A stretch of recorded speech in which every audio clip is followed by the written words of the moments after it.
warahmatullahi wabarakatuh. Teman-teman, selamat sore. Kita lanjut lagi hari ini di Golden Hour volume 32. Di sore ini kita akan ngobrol sama sosok senior saya yang juga tokoh industri penyiaran yang spesifikasinya adalah di perfilman.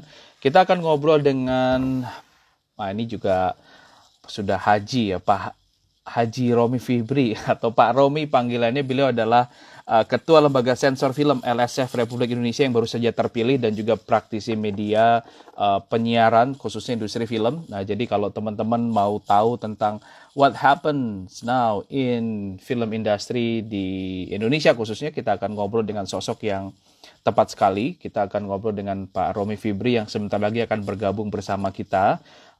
Selamat sore untuk Mbak Vika Larasati yang bergabung. Salam kenal, saya Taufan Akbari. Terima kasih sudah merapat di program Golden Hour di volume 32. Ya, kita menunggu beliau untuk hadir juga pada sore hari ini. Ya, saya pin dulu. Ya.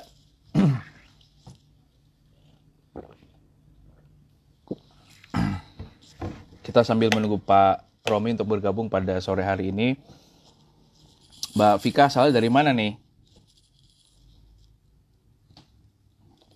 Saya invite beliau dulu ya. Saya sudah. Ya, alhamdulillah beliau sudah bergabung bersama kita, Pak Romi Fibri.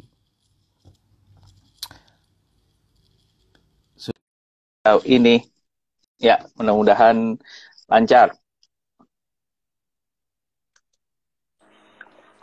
Waduh, assalamualaikum bos. Waduh, seger sekali nih. Apa kabar Pak? Kalau weekend seger kita. Lebih lebih agak puyeng itu. Puyeng. Kayaknya memang mukanya penuh dengan tekanan ini Pak Haji ini. Kayaknya lebih happy sebelumnya nih. Apa kabar Pak? Sehat Pak?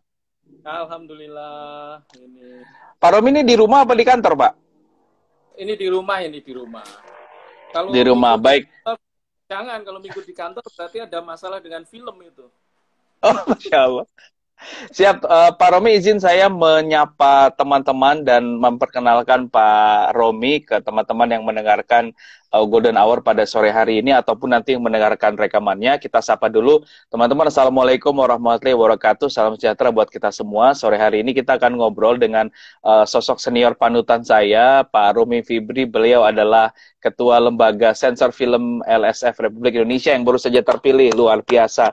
Selamat Pak Bos. Kita diskusi santai hari ini tentang pekerja kreatif dan industri film dulu, kini, dan masa depan. Nah, buat yang mau kenal lebih dalam siapa sosok beliau, kemarin beliau sudah mengirimkan short bio-nya. Saya izin membacakan ya Pak ya. Baik, nama lengkap Pak Romi adalah Pak Romi Fibri Hardianto. Kalau saya pikir angka dan tanggal lahir di Golden Hour ini semuanya usianya 22 Pak. Jadi semuanya muda Pak. Jadi kita nggak sebut tanggal lahirnya dan tahun lahirnya begitu. Nah, yang menarik teman-teman, beliau ini adalah seorang dokter gigi, lulusan Fakultas Kedokteran Gigi UGM Yogyakarta. Tidak memilih membuka praktek sebagai dokter gigi, melainkan bergelut di dunia jurnalistik. Nah, beliau pernah menjadi wartawan majalah Tempo, produser eksekutif liputan 6 SCTV, pemimpin redaksi tabloid mingguan Prioritas, Direktur Harian Jurnal Nasional, dan Direktur News Produksi TV Muhammadiyah. Dan beliau juga seorang dosen liputan investigasi dan saat ini pasif dulu Pak ya di LSPR Jakarta.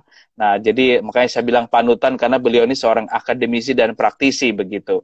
Dan beliau juga seorang penulis buku, beberapa diantaranya Detik-detik Terakhir Saddam, kesaksian wartawan Tempo dari Baghdad, Irak, yang ditulis bersama Ahmad Taufik, Pusat Data dan Analisa Tempo 2008.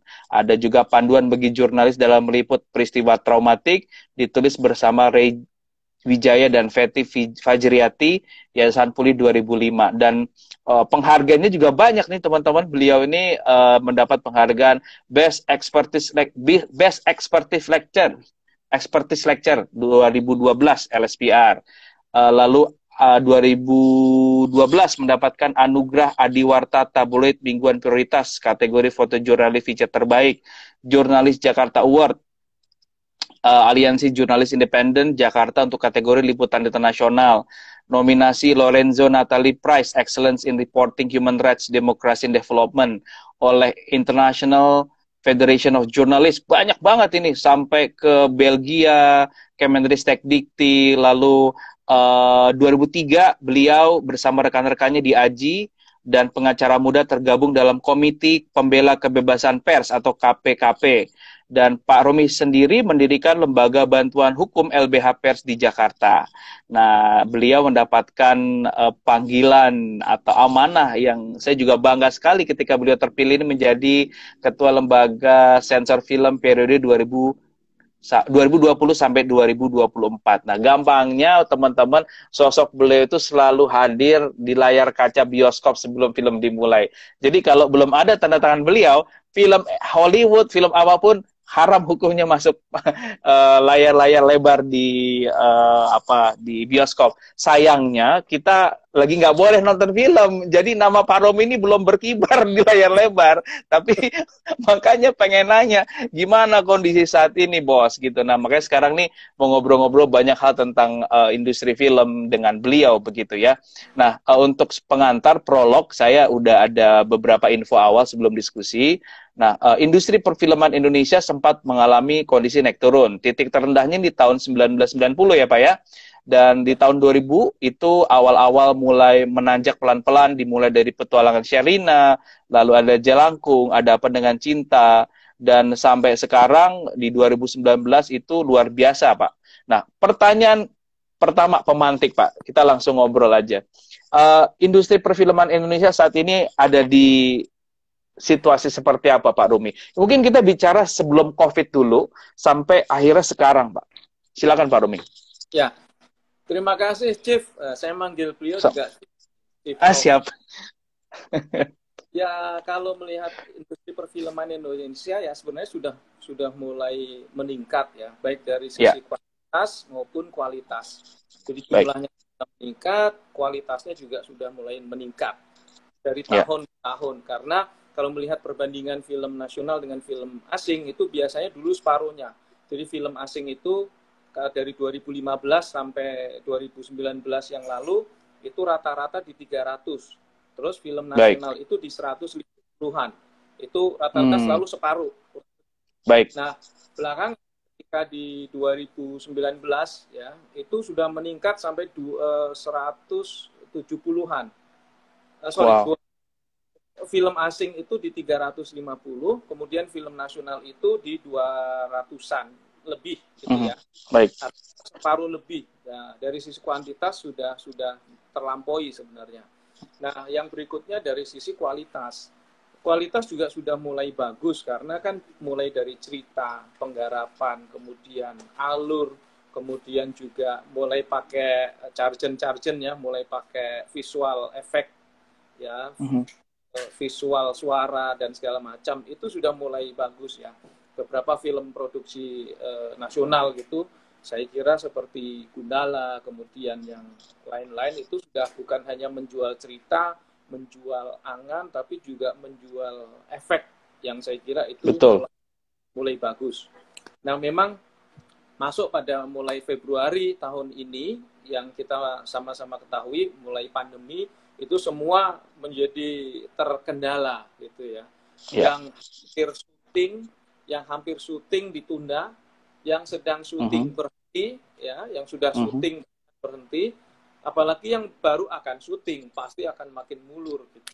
Padahal film-film nasional yang diproduksi sampai bulan Februari Maret itu sebenarnya sudah ada beberapa yang bahkan sudah sensor tapi tinggal menunggu tayang mulai Maret dan seterusnya itu mundur juga itu. Nah, ini yang kita hadapi sekarang gitu.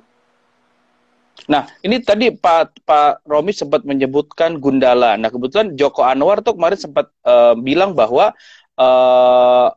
kita tuh Indonesia masih kekurangan sumber daya manusia di kancah perfilman, Pak. Dia menyebutkan jumlah talenta film tuh kru film masih sedikit. Emang iya, Pak Romi?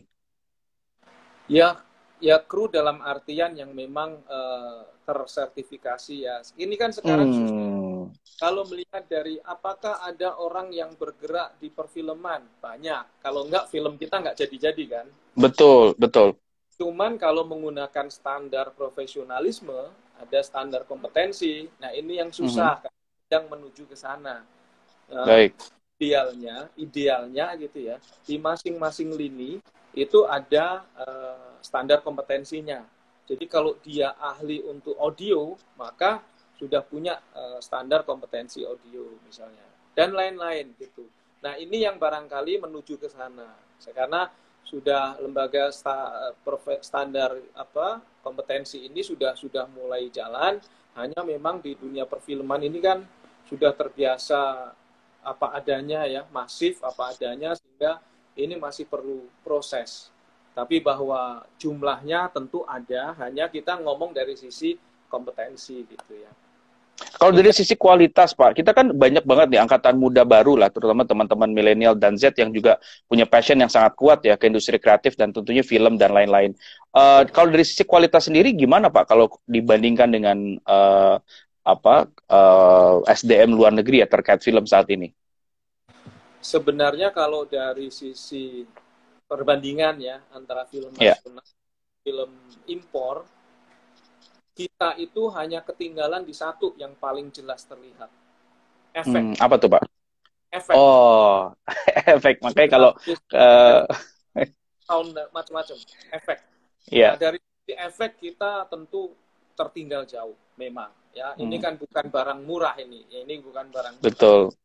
Nah, kalau dari sisi yang lain-lain, SDM-nya ada kok, aktor aktrisnya ada kok, scriptwriter-nya ada kok, bahwa scriptwriter yang seperti apa itu tantangan ya, itu tantangan. Terus yang lain-lain ada kok. Hanya mungkin satu yang kurang dari sisi engineering untuk sound engineering ini memang masih kurang kita, ya masih kurang. Apalagi dengan almarhum Hikmawan yang sudah berpulang, itu saya kira ini masih perlu cari banyak penggantinya. Tapi secara umum, baik skrip, alur, dan lain-lain, itu kita bisa ngimbangin kok film asing. Buktinya apa? Yang sering dikritik ya, film nasional.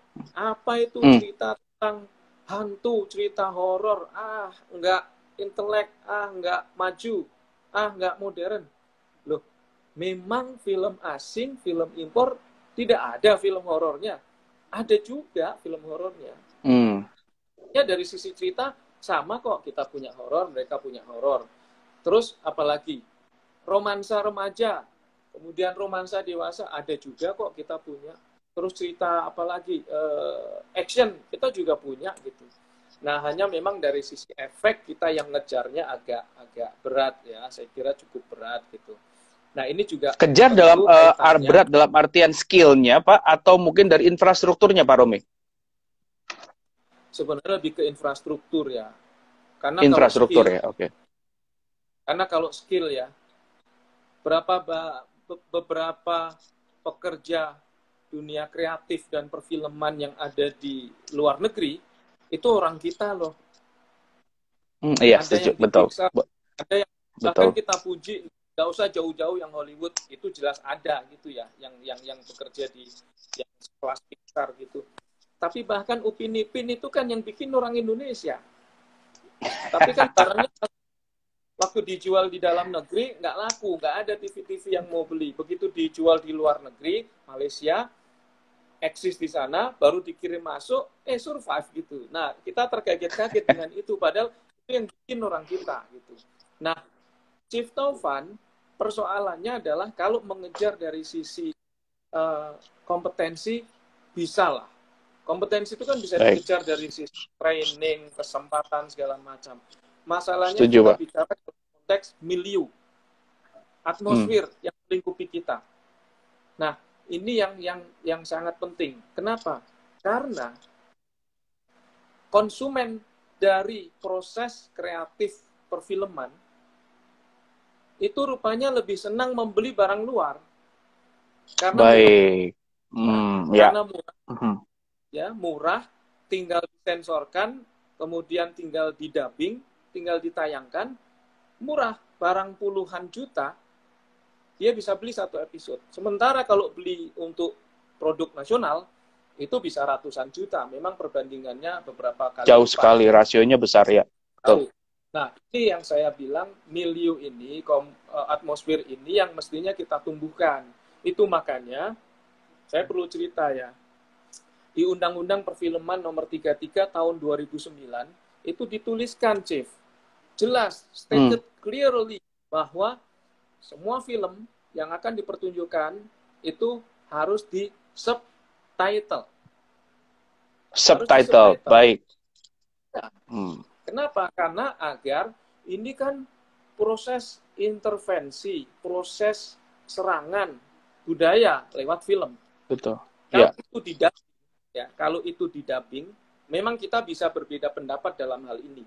Tapi kenapa saya berargumen menggunakan undang-undang perfilman yang harus subtitle, bukan dubbing. Kalau didubbing, itu mau orangnya orang Meksiko, orang Eropa Barat, orang Eropa Timur, orang Amerika, tapi kalau didubbing, di telinga kita itu adalah bahasa ibu kita, bahasa nasional Indonesia kita, itu sepertinya dekat banget kan? Betul. Sepertinya dekat sekali. Sehingga tidak merasa ada gap gitu. Nah, ketika tidak merasa ada gap, maka itu akan masuk dengan cepat infiltrasinya. Tapi kalau itu di subtitle, maka pendengar-pendengar dengan usia berapapun itu akan merasa bahwa oh, ini film asing nih, ini bukan punya gua nih, ini bukan punya kita nih gitu. Nah, ini salah satu argumen. Nah, kembali ke tadi, beberapa konsumen dari industri perfilman kita lebih suka membeli dari karya asing karena satu mungkin lebih murah sehingga serialnya lebih murah dibandingkan yang nasional. Terus mereka tinggal didubbing saja gitu kan. Dengan modal dubbing saja mereka sudah bisa tayang dan disukai. Nah, ini yang aneh padahal ketika film asing yang eksis lantas bagaimana nasib produksi nasional kita? Betul. Harusnya kan lembaga-lembaga penyiaran kita, lembaga-lembaga yang memutar film-film kita itu membeli produk nasional dulu dong sebelum membeli produk asing. Ya, ini idealnya seperti itu ya, Chief ya. Mestinya seperti itu sehingga industri nasional juga akan tumbuh, pekerja kreatif dan juga pekerja di industri perfilman itu akan survive gitu loh. Baik. Nah, Chief, kita bicara tentang pekerja kreatif dan industri film dulu, kini, dan masa depan. Nah, kita sekarang bicara di tataran yang memang secara umum dulu lah. Kira-kira kalau balik ke judul, kira-kira apa yang bisa dinarasikan oleh Chief Romi ini terkait judul kita? Saya sih merasa bahwa dengan sistem yang sudah mulai terbuka sekarang, ya, apalagi betul. Di dunia industri perfilman sudah dihapuskan ya, daftar negatif investasi di dunia perfilman sudah dihapuskan. Konsekuensinya apa? Konsekuensinya adalah asing bisa masuk dengan mudah, dengan leluasa. Kalau dulu kan daftar negatif investasi artinya masih nggak boleh nih. Ya, sekarang sudah masuk dan segala macam. Artinya apa?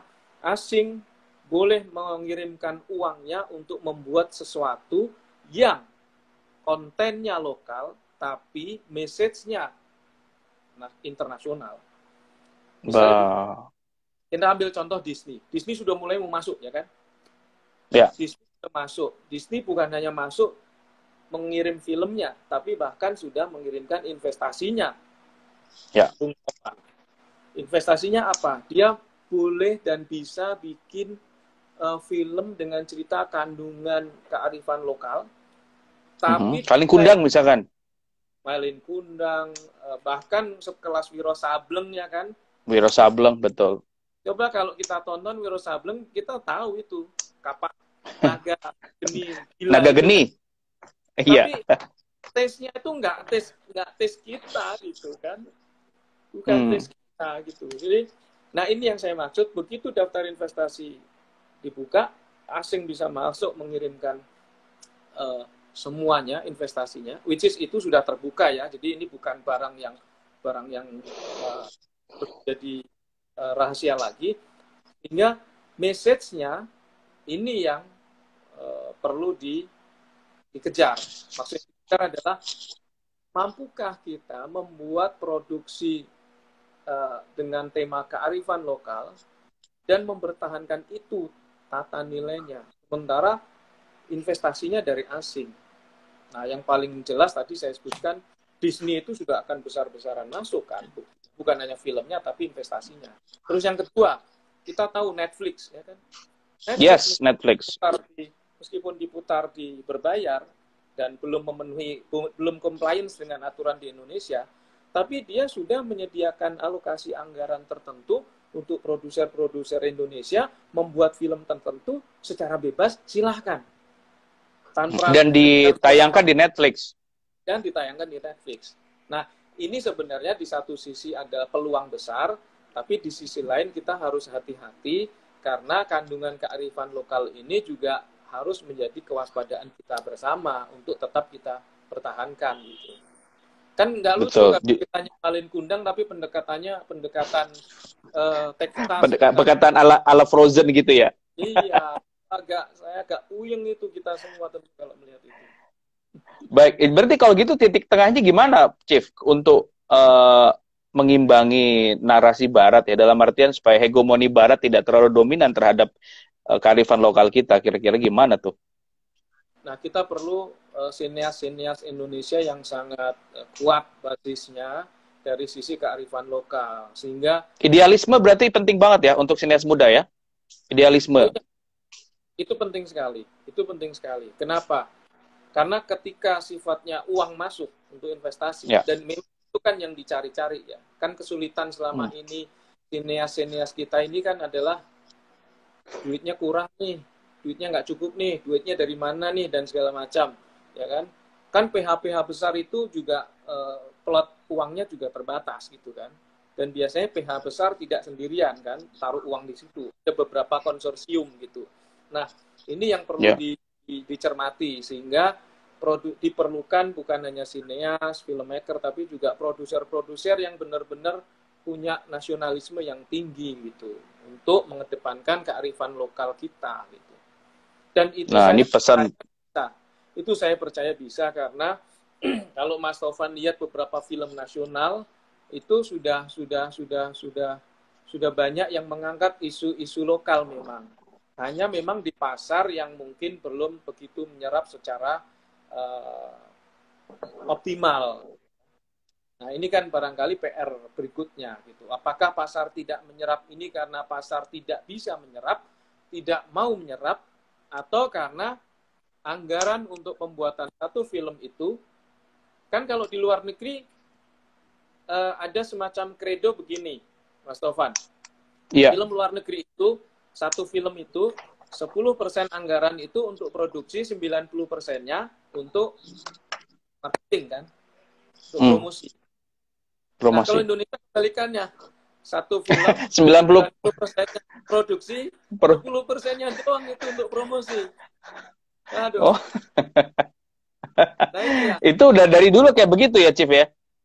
Ya, ini yang disadari belakangan seperti itu. Makanya ada beberapa film yang sudah mencoba, film nasional khususnya yang sudah mencoba, seperti kita misalnya yang Warkop DKI Reborn, kemudian apalagi ya, itu sudah mencoba mengubah komposisi. Maka kalau kita cermati, film yang promosinya ada di mana-mana, bahkan beberapa bulan sebelum film itu beredar, itu sudah mulai kita lihat trailernya. Seperti Gundala misalkan.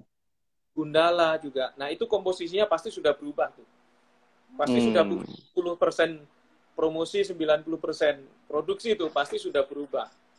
Nah, ini yang harus dilawan karena film asing itu menggunakan strategi itu. Kalau kita cermati, filmnya belum sampai sini, tapi trailernya sudah di mana-mana. Trailer beredar di apapun lah mediumnya. Kemudian posternya di mana-mana. Kemudian sudah ada diskusi di mana-mana dan macam-macam. Nah, ini kan promosi ini, aspek promosi. Nah, barangkali ini yang ilmu ini yang perlu diterapkan, meskipun korelasinya tadi ke jumlah anggaran ya. Nah, oke. Nah, makasih Chief. Ini kita ibarat karya ilmiah nih barusan kata pengantar ya, bab 1. Nah, kita sekarang masuk kita masuk ke menu utama nih, teman-teman.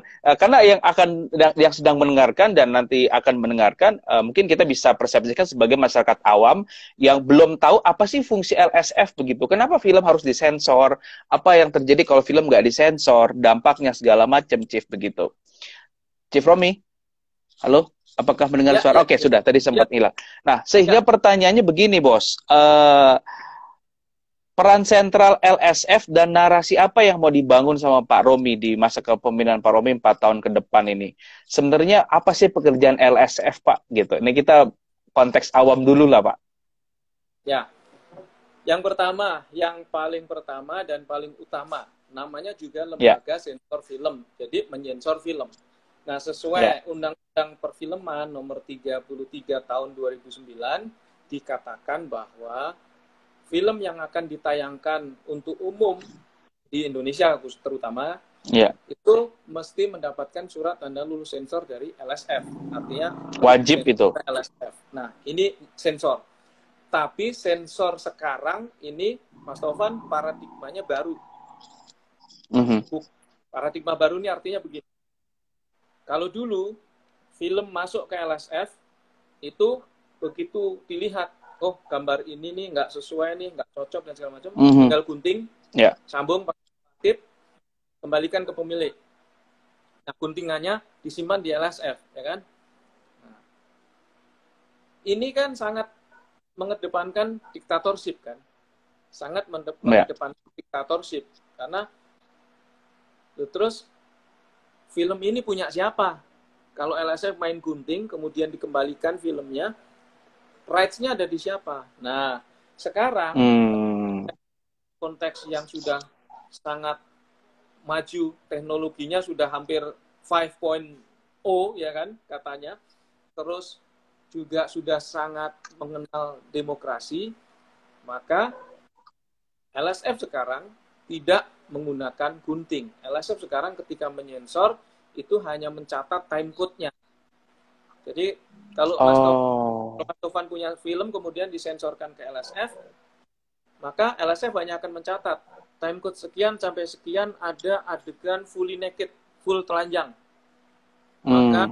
Maka tolong direvisi. Kenapa? Karena melanggar undang-undang pornografi, porno aksi, ya kan? Kalau belum jadi proses eksekusi yang dulu langsung dilakukan oleh LSF, sekarang dilakukan oleh pemangku film sendiri, kita hanya memberikan revision ya, catatan begitu, Chief? Hanya memberikan catatan, betul. Hanya memberikan. Itu pun, Mas Tovan, kalau Mas Tovan melihat catatan LSF, loh, kok yang ini mesti direvisi sih? Kok yang ini begini sih? Padahal ini adalah adegan yang sangat berkaitan, sangat kontekstual dengan cerita filmnya. Betul. Nah, kalau nggak terima, bisa berkirim surat atau bisa datang ke LSF untuk dialog. Untuk dialog. Nah, ini karena ada pertanyaan dari Mas Hijrah Heji nih di Aceh nih. Pertimbangan sensor apa aja, Chief? Ya, jadi nyambung gitu ya, Chief. Silakan. Emang apa aja sih pertimbangannya begitu? Ya, oke. Tentu pertimbangannya ada beberapa poin yang menjadi catatan. Satu, pornografi, porno aksi. Ya, tentu ada adegan yang melanggar undang-undang pornografi, porno aksi, lah kita bilang secara lugas ada adegan yang itu tentu akan menjadi catatan LSF. Ya, sepanjang full adegan pornografi. Dan ini banyak, Tovan. Kalau film nasional tentu sineas kita enggak senekat itulah ya. Iya. Kalau film asing hampir setiap hari yang offside banyak tuh ya. Selalu nonton minimal atas gitu ya. Nah, itu diberikan catatan. Tentu pornografi, porno aksi. Nah, tapi kalau misalnya hanya ciuman, kok hanya ya, mestinya nggak boleh juga ya. Tapi kalau ciuman, kalau ciuman gitu. Ini kan kalau di Aceh kan harus muhrim kan. Oh, muhrim betul. Nah, cuman kalau ciuman dalam konteks umum ya, itu bisa bisa lulus tapi dengan klasifikasi 17 tahun ke atas misalnya. Jadi ada klasifikasi, betul. Ada persoalan klasifikasi di situ. Yang kedua, selain pornografi, pornografi adalah kekerasan, sadisme. Ketika ketika sadis tentu akan diberikan catatan oleh LSF. Sadis ini artinya yang paling jelas ya, itu dipertunjukkan alat pemotong masuk ke leher sampai kepala putus gelundung, itu sadis. Oh, wow. Tapi kalau ditunjukkan hanya seperti siluet ya, tapi tidak close up dan tidak jelas darah, tidak close up, tiba-tiba set gitu, cepet tiba-tiba ada kayak siluet kepala putus, mungkin masih bisa, tapi itu tidak termasuk sadis. Nah, ini kekerasan yang sifatnya sadistik di situ. Yang ketiga, ada persoalan nafsa. Jadi kalau ini bercerita di film bahwa orang ini adalah pengedar, pemakai narkoba dan lain-lain, itu masih bisa lulus sepanjang tidak menunjukkan detailnya. Nah, kalau detail ini kan akan memunculkan pertanyaan, ini bikin film atau bikin tutorial gitu kan? Nah, kalau detail akan menjadi catatan oleh LSF. Kemudian yang keempat, persoalan agama. Apakah ini ada persoalan penistaan agama dan lain-lain, itu ada di situ. Kemudian berikutnya adalah harkat dan martabat. Nah, ini sangat mengeliminir harkat dan martabat perempuan, manusia, kelompok tertentu segala macam atau enggak. Nah, itu menjadi catatan. Nah, ini yang menjadi catatan dari LSF, sehingga ketika ada adegan-adegan yang menurut kisi-kisi tadi ada catatan dari LSF, tapi kalau menurut Mas Taufan sebagai pemilik film, adegan ini boleh kok, saya mau dialog ke LSF, saya mau datang ke LSF, silahkan. Justru ini proses mekanisme dengan paradigma baru di LSF. Ini dari aspek penyensoran. Yang kedua, selain aspek penyensoran, Mas Taufan sangat paham sekarang kita memasuki era teknologi. Film itu tidak seperti dulu yang bisa dinikmati hanya lewat TV, bioskop, DVD, ya kan? Paling banter yang agak vulgar paling di festival, ya kan? Sekarang ini dunia digital sudah sangat lost, kagak ada remnya. Maka selain aspek penyensoran, tapi kedua, untuk mengantisipasi yang loss tadi, LSF mengkampanyekan apa yang disebut budaya sensor mandiri. Apa itu budaya? Iya, betul. Budaya sensor mandiri adalah LSF ingin mengajak masyarakat untuk dapat memilah dan memilih tontonan sesuai klasifikasi usia. Sehingga dengan itu, dengan ada kesadaran dari masyarakat kita, maka mau nonton lewat media digital, berbayar maupun free, tapi kalau ada kesadaran bahwa, ini klasifikasi usianya jauh di atas saya nih, saya nggak boleh nonton, maka itu akan menjadi rem dari masyarakat kita. Nah, ini yang penting untuk dikedepankan, Chief. Karena coba, betul, Mas Taufan, kenapa ini penting? Mas Taufan kan sering nonton di bioskop, dan teman-teman yang bergabung dengan kita sore ini tentu sering menonton di bioskop. Memperhatikan ketika kita nonton film kelas dewasa, klasifikasinya dewasa nih. Begitu di dalam, kemudian lagi ada tebas-tebasan gitu ya, ada pedang-pedangan, tembak-tembakan. Tiba-tiba di belakang anak-anak teriak, "Mama, itu apaan?" gitu. Itu kan, aduh, orang tuanya yang nggak alert untuk mengajak anaknya nonton sesuai klasifikasi usia. Nah, ini kenapa LSF mengedepankan untuk kampanye budaya sensor mandiri agar... Ada 4 ya, Pak ya? Ada SU, ada R13, D17, sama D21. Ada 4, Pak ya? Ada 4. Semua umur ini bebas untuk anak-anak sampai dewasa. 13 tahun ke atas, ini asumsinya anak remaja. 17 tahun ke atas ini ya dewasa awal lah ya, kelas 2 SMA ke atas gitu. Dan 21 tahun ke atas gitu. Nah, 4 kelas ini yang perlu masyarakat ketahui, sehingga ketika akan menonton film, baik di bioskop, TV, dan lain-lain, itu menjadi alert, menjadi perhatian kita semua gitu. Nah ini saya nanya apa namanya agak random aja Pak. Misalkan Frozen gitu ya, Elsa sama Pangeran ciuman. Nah, itu ada di range klasifikasi yang mana? Satu sisi dia semua umur, tapi ada adegan ciumannya itu gimana tuh Pak klasifikasinya? Ya, memang ada pernah ya seperti Frozen, terus juga ada film apa lagi yang rata-rata memang asing. Nah, sepanjang adegan itu lebih ke persoalan kemanusiaan ya, bukan ciuman nafsu ya, beda ya. Iya iya. Kalau kalau ciuman yang karena memang saking aduh gitu kemanusiaan itu menurut si tim penyensor itu masih bisa dimaklumi gitu. Sepanjang memang ciuman yang sifatnya kemanusiaan aksesnya. Nah, ciuman ini kalau di LSF, ciuman itu ada banyak klasifikasinya, Mas Tovan. Jadi klasifikasi Oh, ada banyak ternyata ya jenisnya. ya, enggak, tidak hanya satu, misalnya ciuman, enggak, ciuman yang seperti apa gitu.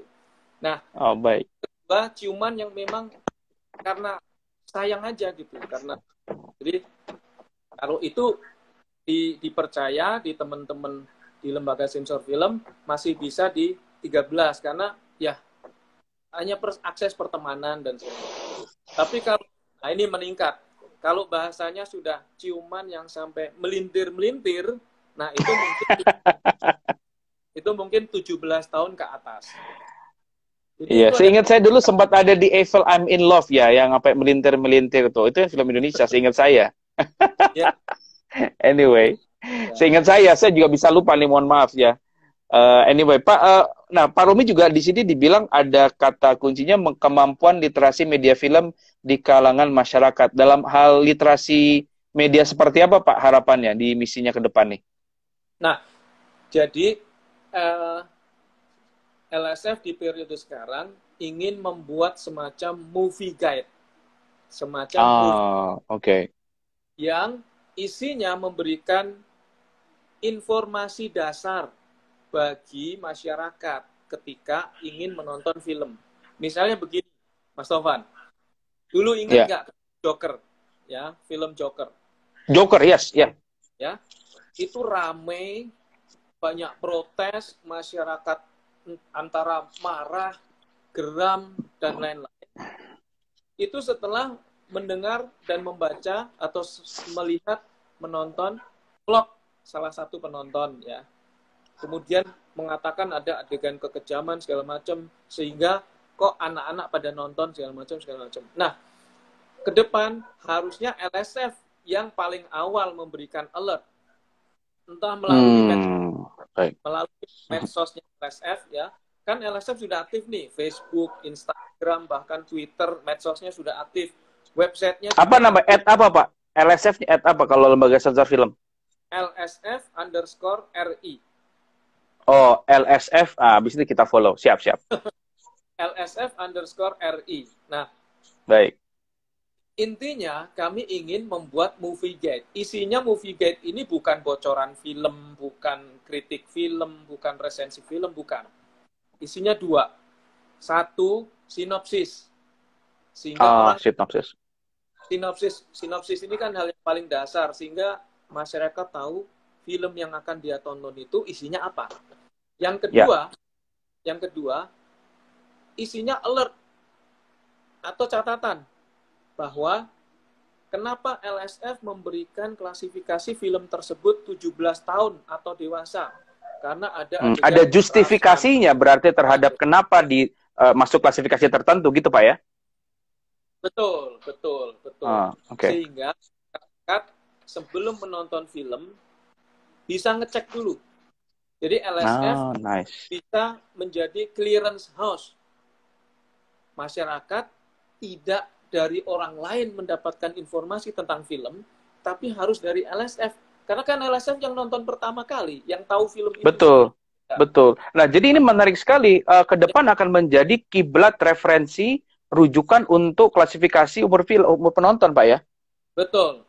Wah, keren. Mantap.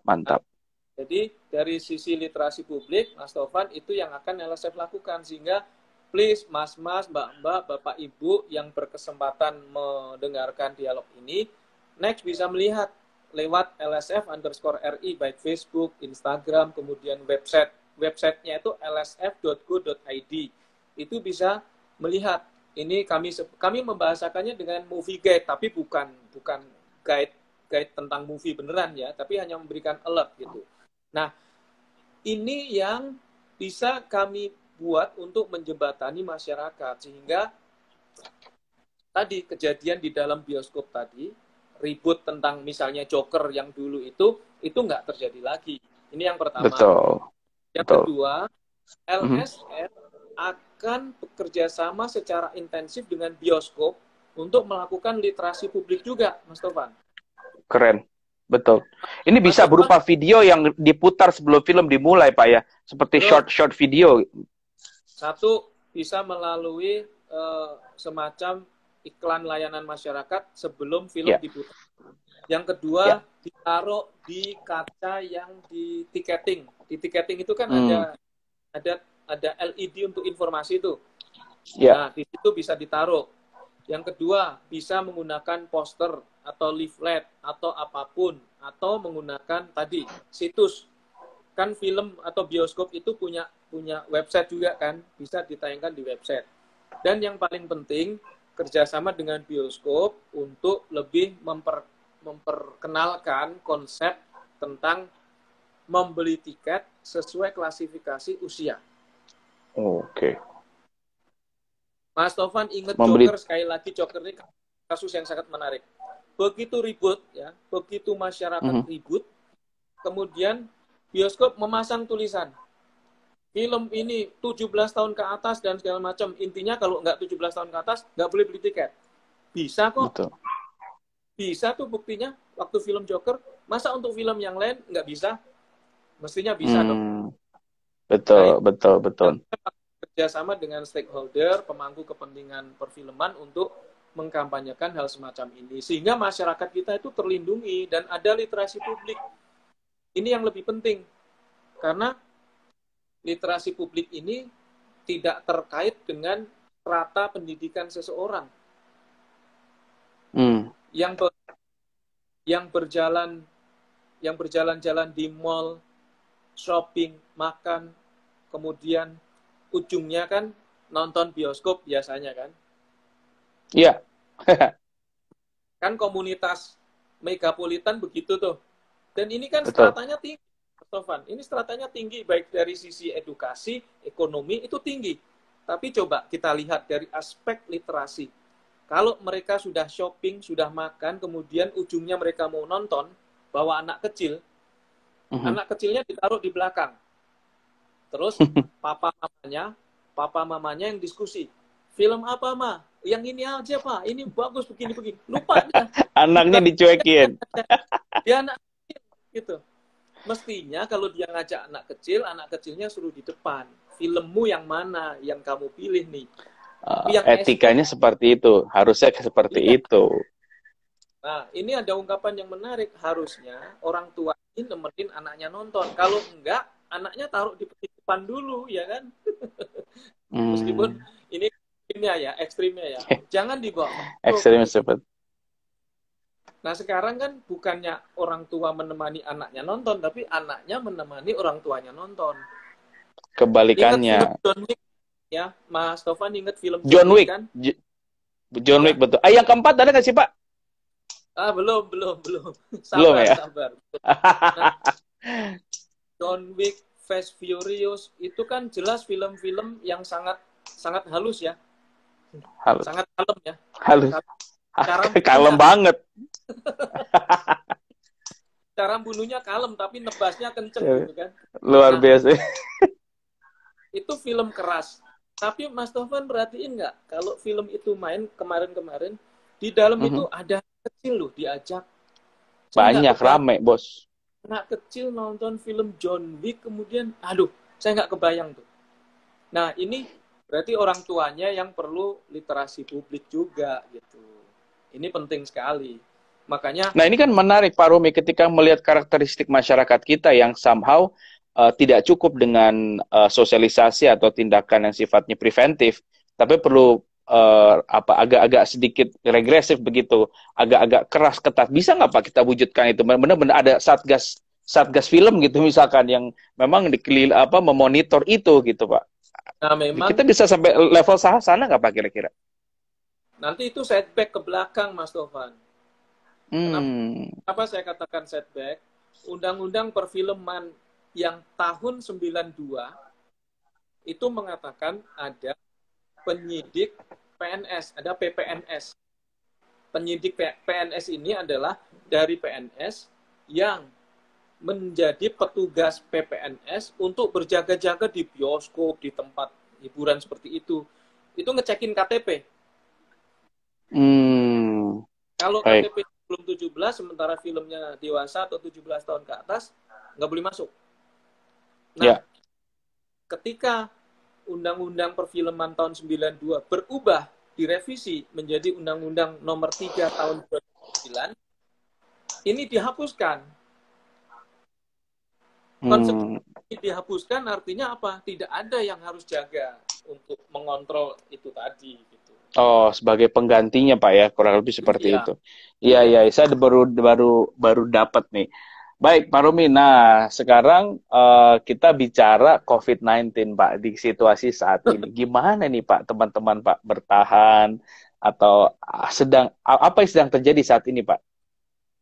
Ya, Dan tentu solusinya mungkin. kalau saya sih menganggap dan saya yakin teman-teman di industri kreatif dan juga industri perfilman itu mampu bertahan dan harus bisa bertahan. Anggap saja ini seperti dalam posisi berpuasa menjadi kepompong Wah, sebelum baik. menjadi kupu-kupu. Saya kira ketika menjadi kepompong, ini proses kreatif kan tidak berhenti.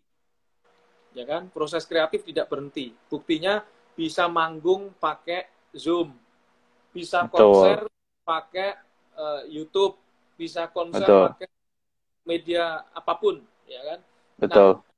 artinya saya percaya proses kreatif itu tidak akan dibendung bahkan oleh COVID-19 sekalipun. Proses Wah, kreatif itu tetap ada. Ya, hanya persoalannya dalam konteks mengindustrialisasikannya, ini yang berbeda, Mas Tovan.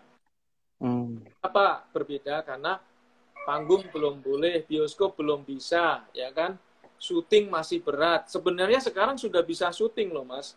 Ada Karena beberapa rekan artis yang sudah syuting memang, Pak ya? ya, Kementerian Pariwisata dan Kemendikbud selaku shareholder untuk perfilman dan kebudayaan itu sudah bikin protokol kan. Persoalannya adalah kalau protokol itu dipenuhi, maka biaya operasional untuk syuting dan lain-lain itu membengkak minimal 1 miliar. Sampai 1 miliar ya. Ini yang berat yang dirasakan oleh teman-teman industri kreatif sekarang. Ya dong, selain jaga jarak, selain macam-macam lah itu. Ya, betul. Kalau protokol itu dipenuhi, minimal biayanya membengkak 1 miliar. Nah, ini yang berat. Nah, saya kira kita sekarang di industri kreatif dan juga industri perfilman sedang berada dalam fase kepompong. Ada waktunya untuk menjadi kupu-kupu lagi, gitu loh. Betul, dan sangat promising ya Pak, industri perfilman Indonesia itu akan sangat bisa jauh besar ya. Bisa nggak sih mimpi besar kita minimal sedikit seperti Bollywood gitu Pak? Nggak usah jauh-jauh dulu deh ke Hollywood. Sebenarnya kalau mau mencontoh ya, kalau Hollywood dan Bollywood ini sama-sama berat, gitu ya. Beratnya akar kesejarahannya beda. Hollywood itu ketika selesai Perang Dunia Kedua itu kan kolaps perfilman mereka. Ya. Di saat genting seperti itu, pemerintah Amerika masuk bawa duit. Produksi nih. Tapi lu tahu ya, kalau film kita harus ada bendera Amerikanya.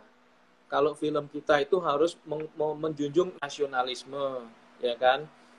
Harus pro tentu Amerika. bukan ke kiri gitu kan ya. Nah, Iya, betul. saat itu secara sejarah mereka masuk bawa uang, sehingga ada ikatan. Kemudian yang kedua, Bollywood juga sama, nasionalisme mereka tinggi. Kita dengan mudah bisa membedakan film Bollywood dengan film lain kok. Satu dari pakai, kedua dari tarian, dari nyanyian, kan? Mau sedih, nangis, mau ketawa, senang, tetap aja nyanyi, ya kan? Muterin pohon dan segala macam. Nah ini khas. Yang ketiga, Korsel, Korea Selatan. Nah ini yang mungkin kita the new trend. Bisa dekatin ini justru dari Korea Selatan. Kenapa? Korea Selatan ini didukung oleh negara juga. Negara ini investasi. Nah, mestinya Indonesia bisa melakukan itu untuk ngejar Korea Selatan. Karena apakah saat ini pemerintah benar-benar sudah support Pak untuk ekosistem film Pak?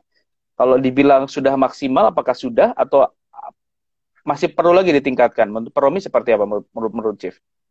Tentu masih harus ditingkatkan, dan yang penting harus ada blueprint-nya dulu. Nah ini kita kan belum punya blueprint ini. Blueprint-nya artinya sekarang ada di mana, ya jejak kakinya, kemudian mau melangkah menuju mana. Nah ini belum ada blueprint-nya, Mas Tovan. Nah mestinya ini menjadi siapa yang paling bertanggung jawab untuk ini, ya. Pak? Siapa yang paling bertanggung jawab untuk mencetak blueprint dan meng-create blueprint ini kalau gitu? Kalau sebenarnya ada dua, tentu pemerintah dan juga masyarakat perfilman juga. Pemerintah tentu yang berkaitan dengan film, baik itu Kemendikbud, karena kebudayaan kan nempel di Kemendikbud, ya, maupun pariwisata. Nah, jadi Kemendikbud, pariwisata, Kementerian Keuangan juga, Mas Tovan. Kemenkeu ya? Oke. Kenapa Kementerian Keuangan ini harus diajak? Karena yang ngurusin soal pajak ada di mereka. Soal pajak dan lain-lain ada di mereka. Dan pajak di dunia perfilman itu banyak loh, Mas. Mas Tovan. Besar, betul. Ya kan? Perintilan banyak, Pak ya? Pajaknya banyak sekali. Pesan makan aja ada pajaknya. Ya kan? Pesan makan untuk produksi, pesan ini, betul. Itu ada pajaknya. Nah, apa nggak bisa dipikirkan kalau ini untuk industri perfilman, tolong deh dikasih keringanan dulu bagaimana caranya, bentuknya, dan segala macam. Insentifnya kayak atau apa, seperti apa. Nah, ini kan perlu blueprint, Mas. Nggak bisa ini langsung seperti apa ini. Ayo film Indonesia maju. Iya, maju, iya. Tapi dari mana blueprint-nya harus menjadi catatan kita bersama. Nah, baik. Kalau imajinasinya Pak Romi sendiri, blueprint-nya seperti apa, Pak? Ini kita bicara konsep inilah, liar lah gitu. Kalau imajinasi Pak Romi sendiri seperti apa? Ini di luar konteks saya ketua LSF. Di luar konteks. Ya, di luar konteks ya. Kalau LSF tugasnya adalah hanya menyetor film yang masuk, kemudian memberikan penguatan dari sisi tata nilai. Ya. Betul. Jadi perannya itu adalah LSM memberi tolong dong muatan lokal, tolong dong kearifan lokal dan segala macam. Tapi di luar itu semua, kalau kita ngomongin blueprint itu ada dua, Mas Tovan. Pertama, kita harus punya pemetaan dulu kompetensi profesi masing-masing di dunia perfilman itu seperti apa. Termasuk produser, sutradara, semuanya lah Pak ya. Semualah. Kan kita ngomongin satu ya, film. Tapi kan isinya banyak. Ada sutradara, ada aktris, ada scriptwriter, ada wardrobe, ada sound engineering, ada grafik. Betul. Ini harus tersertifikasi. Kalau di film Hollywood, biasanya kalau sudah belakang namanya pakai PGA, wah itu udah jaminan. Itu udah jaminan. Gambarnya keren, editingnya keren, segala macam. Ya kan? Nah, Indonesia harus memetakan ini dulu. Seperti apa? Seberapa banyak yang bersertifikasi semacam ini. Terus yang kedua, baru masuk. Tentu tidak mungkin tidak tanpa pemerintah masuk dengan investasi. Baik. Ya. Kalau tidak diserahkan pada pasar, ya jangan ngomong film nasional, film bernuansa nasional, film bernuansa kearifan lokal. Kenapa? Diserahkan pada mekanisme pasar, Mas. Kalau mekanisme pasar itu adalah gua bikin film, gua laku, dapat duit lagi, bikin film lagi, gua laku, dapat duit lagi, bikin film lagi. kan mekanisme pasar. Ya, Nggak bisa kita betul. berharap, kalau mekanisme pasar kita nggak bisa dong nitip pesan, tolong ya nasionalismenya dimunculin ya, tolong ya keadilan Idealisme sosial. kita tidak bisa bermain kalau ketika ada di pasar, Pak ya. Kontrolnya bukan di kita begitu. Kontrolnya di pasar. Kalau kontrol di Kontrolnya pasar, di pasar. kalau kontrol di pasar, ada produser yang punya nasionalisme tinggi, yang punya jiwa kearifan lokal yang besar. Saya tahu itu, ada beberapa produser yang seperti itu.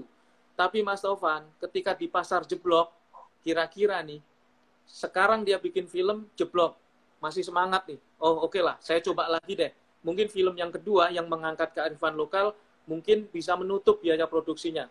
Yang kedua ternyata jeblok lagi. Kalau itu Mas Taufan yang jadi dia, bikin ketiga, keempat, kelima nggak?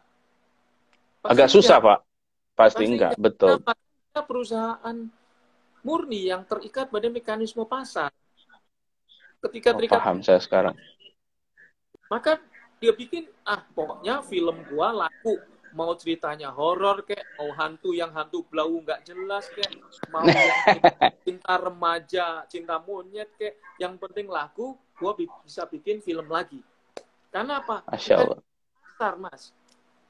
Mekanisme pasar. Nah, Pak Romi, jadi tadi ada dua ya. Ada yang namanya Mapping, pemetaan kompetensi sama investasi. Nah, bos, betul. ini kebetulan tinggal 3 menit lagi. Saya nggak kerasa kalau di Golden Hour tiba-tiba udah habis. Cepet kan, kaget. Nah, jadi sebenarnya pengen ngobrol lebih panjang lagi. Jadi insya Allah suatu saat izinkan saya bermain ke kantor Pak Romi, silaturahmi kalau boleh nanti.